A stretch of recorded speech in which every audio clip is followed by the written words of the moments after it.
Hola, ¿cómo les va? Entonces empezamos quinto bloque, ¿ya? Quinto bloque va a ser sobre los principios de legitimación del poder. Recordemos, la educación para la ciudadanía es una educación para la convivencia. Y toda convivencia es política, ¿sí? La política entre los griegos era la administración, el desenvolvimiento en la ciudad, ¿sí? En la polis. Entonces, todo ciudadano es político. Así un ciudadano no apoye a ningún gobernante, no apoya a ningún político, se declara político, vota nulo siempre, así sea eso, su accionar ya indica un criterio político, siempre. Quizás no sea un político profesional, no sea un político de vocación, por vocación, pero ya procede políticamente, ¿sí? Y nosotros procedemos políticamente en nuestras relaciones con nuestros vecinos, en nuestras relaciones internas de hogar, ¿sí? Procedemos siempre políticamente. Es una forma de proceder, ¿sí? Acordar cosas, llegar a acuerdos, cumplir leyes, cumplir reglamentos, etcétera, ¿sí? Cumplir reglas y todo eso. Esas son actividades políticas. Sacar determinada la basura, recoger los excrementos de las mascotas, ese tipo de cosas son también actividades de desenvolvimiento ciudadano y por tanto desenvolvimiento político. Ahora, nosotros vimos en el bloque anterior las formas de participación ciudadana, ¿no es cierto? Entonces nosotros tenemos libertad de expresión. El principio de una democracia moderna es que uno tenga libertad de expresión, que uno puede expresar libremente sus malestares o sus opiniones, ¿sí? Si está a favor, si está en contra. Uno puede expresarlo. Ese es el principio en la democracia. El deber de todo ciudadano es respetar eso. Puede discutir, puede estar en contra, pero nunca llegar al nivel de faltar al respeto, de injuriar, de calumniar a la otra persona, ¿sí? Ese es un principio básico, eso es lo que significa libertad de expresión, libertad de pensamiento, ¿ya? Saben muy bien que las formas de participación ciudadana pueden ser formas públicas, ¿no es cierto? Como es el sufragio, la participación política activa, ¿sí? Formar un partido, acceder a una magistratura, alguna dignidad pública. Esa es una forma. Hay otra forma que no necesariamente es esa, como es la fiscalización por medio de veedurías. Usted se organiza con otras personas, dicen esto no estoy de acuerdo, creo que algo está mal aquí, fiscalicemos, veamos el procedimiento de esto, qué está pasando aquí, ¿sí? Son formas aceptadas por la legislación ecuatoriana. Y hay otra en la que usted puede oponerse activamente y decir no estoy de acuerdo con esto, voy a hacer una huelga. No estoy de acuerdo con esto, me resisto. Ese es mi derecho. Esa también es una forma de participación política. Obviamente esa participación está reglamentada y está limitada por determinados principios de la ley, ¿no es cierto? Usted puede hacer una huelga, tiene el derecho a una huelga, tiene el derecho a marchar, tiene el derecho, ¿cómo se llama?, a protestar, a resistirse. No tiene el derecho a dañar la propiedad privada, la propiedad ajena, no tiene el derecho a maltratar a un transeúnte que esté en contra de usted, ese tipo de cosas, ¿sí? Entonces recuerde siempre, sus derechos terminan donde empiezan los derechos de la otra persona. Ese es uno de los principios máximos del liberalismo. Ahora, cuando nosotros escogemos dignatarios, sea presidente, alcalde, asambleístas, que son nuestros representantes, ¿no es cierto? Estamos también escogiendo autoridades. Ustedes recuerdan que el expresidente Correa sabía decir, ustedes son mis mandantes, ¿no es cierto? Ya. Ese dicho no era un dicho de él por orgulloso, ni por caprichoso, ni por ocurrido. Ese es un principio liberal, ¿sí? La soberanía está en el pueblo. Soberano es el que manda, ¿sí? Entonces, la orden está en el pueblo. Por eso el pueblo escoge. Por eso el pueblo dice en un plebiscito, dice sí o no, ¿ya? Por eso el pueblo puede hacer veedurías, puede fiscalizar, puede resistirse, porque es el que tiene el mandato, Sí, la soberanía está en el pueblo. Pero al escoger dignatario, usted escoge también autoridades. Eso significa que si usted puede resistirse, también debe haber un nivel de respeto hacia la autoridad. 3. ¿Cómo legitimar el poder? En primera instancia es el voto. Sí, el voto ciudadano, si una persona es elegida por la ciudadanía, entonces ya tiene un poder legitimado.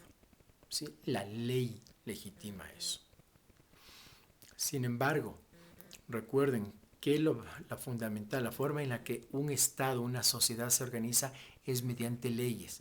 La ley fundamental es la Constitución de la República.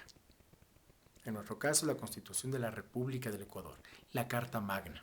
Ninguna ley, Código Civil, Código Integral Penal, reglamentos internos, reglamentos privados inclusive, no pueden nunca contradecir a la Constitución de la República. Si contradicen, esos actos son nulos. O sea, son legítimamente, son legalmente nulos. No tienen validez. Entonces, siempre la legitimidad está a partir de la Constitución. La Constitución va a determinar además el funcionamiento de las funciones públicas. ¿Sí? Es a partir de ahí. Ahora, como la soberanía está en el pueblo, recordemos el gran principio liberal, ¿no es cierto? El principio liberal es ¿qué es el pueblo? Recuerden que en el tercer estado francés, el tercer estado ocupaba la mayor parte de la población. El primer estado apenas ocupaba a la alta nobleza y al alto clero, ¿no es cierto? El segundo estado a la nobleza rural. Y recién el tercer estado tenía que ver con los artesanos, con los comerciantes, con la naciente burguesía. ¿Sí? Era la mayor cantidad de población. El pueblo, de ahí se parte que el pueblo somos todos los que habitamos el territorio. Somos todos los ciudadanos del Estado. No hay un pueblo y otro pueblo.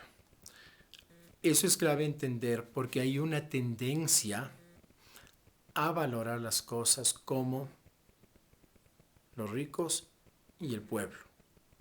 Álvaro Noboa y el pueblo. No, el pueblo somos todos.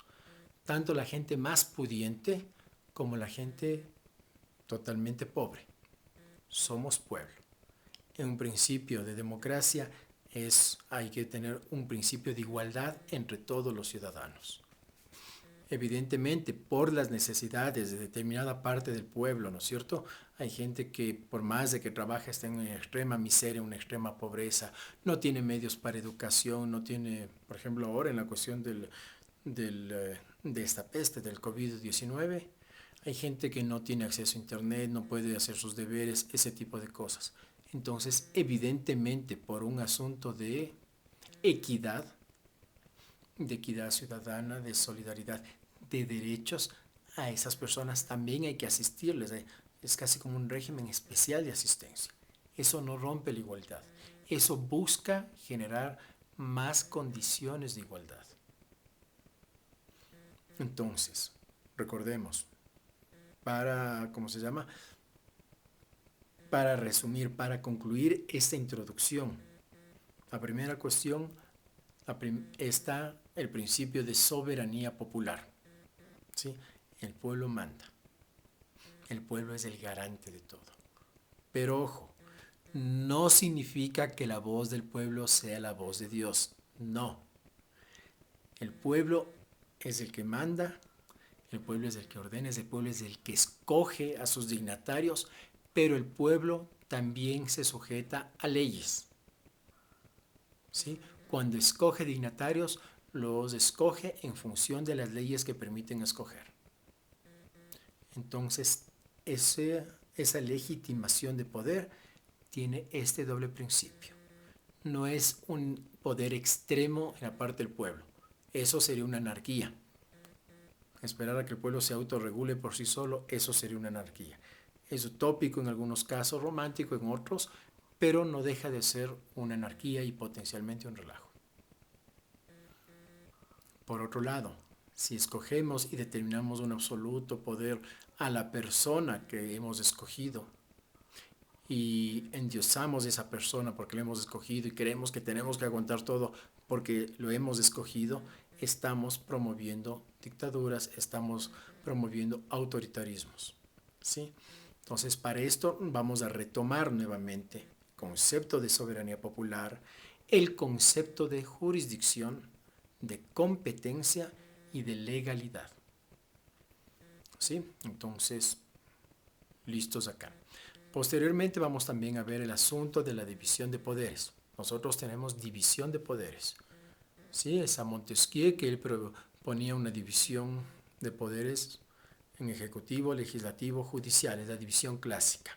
El Ecuador tiene 5 poderes del Estado, cada uno con una función específica. ¿Sí? Cada uno con una función específica y cada uno con una restricción específica.